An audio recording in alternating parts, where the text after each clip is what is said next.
The disease outbreaks, infant motility rates, and deaths from heart-related diseases have fallen by roughly 70%, according to scientists. Also, the invention of the internet and severe changes in the climate have resulted in the US continuing poverty. So, today in this video, we'll talk about why the US can't end poverty through what major reasons they have to continue poverty. So, stay until the end of our video.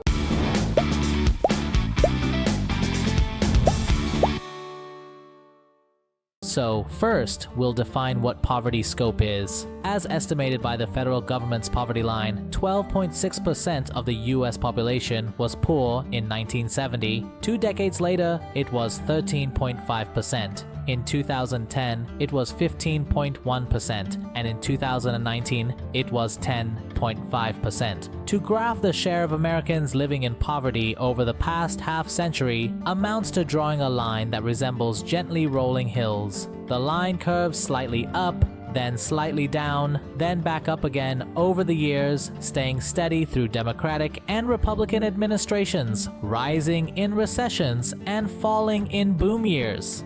Next, we'll discuss the historical context of poverty by touching the deep points of it too. 40 years ago, only the rich could afford cell phones, but cell phones have become more affordable over the past few decades, and now most Americans have one, including many poor people. This has led observers like Ron Haskins and Isabel Sawhill, senior fellows at the Brookings Institution, to assert that access to certain consumer goods, like TVs, microwave ovens, and cell phones, shows that the poor are not quite so poor after all. In fact, as things like cell phones have become cheaper, the cost of the most necessary of life's necessities, like healthcare and rent, has increased. From 2000 to 2022, in the average American city, the cost of fuel and utilities increased by 115%. The American poor, living as they do in the center of global capitalism, have access to cheap, mass-produced goods as every American does. But that doesn't mean they can access what matters most. As Michael Harrington put it 60 years ago, it is much easier in the United States to be decently dressed than it is to be decently housed, fed, or doctored. Now, let's discuss what are the different economic factors that resulted in the continuity of poverty.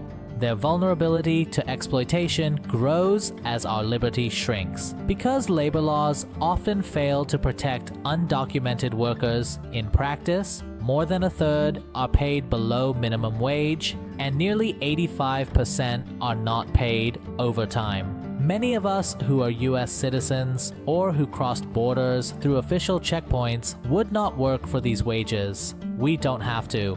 If they migrate here as adults, those undocumented workers choose the terms of their arrangement. But just because desperate people accept and even seek out exploitative conditions doesn't make those conditions any less exploitative. Sometimes exploitation is simply the best bad option. Consider how many employers now get one over on American workers. The United States offers some of the lowest wages in the industrialized world. A larger share of workers in the United States make low pay, earning less than 2/3 of median wages than in any other country belonging to the Organization for Economic Cooperation and Development. So, what's next? It is a very important one. So now let's observe how social and political factors hinder the continuity of poverty in the US. Neoliberalism is now part of the left's lexicon, but I looked in vain to find it in the plain print of federal budgets, at least as far as aid to the poor was concerned. There is no evidence that the United States has become stingier over time. The opposite is true. This makes the country's stalled progress on poverty even more baffling. Decade after decade, the poverty rate has remained flat, even as federal relief has surged. If we have more than doubled government spending on poverty and achieved so little?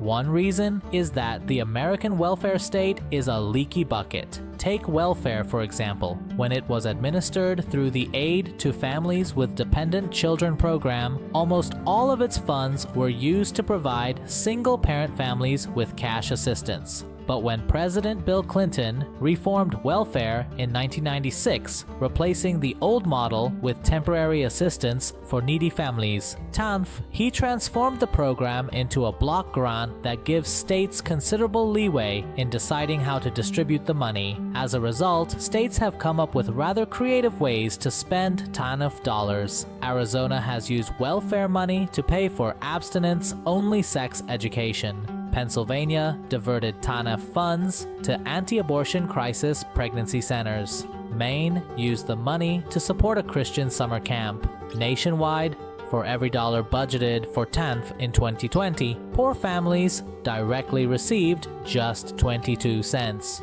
We are sure through these factors you get an idea of why poverty continues in the US. This poverty will not only be framed for the US, but also for the whole world. So keep exploring the modern world until we meet again through our next video.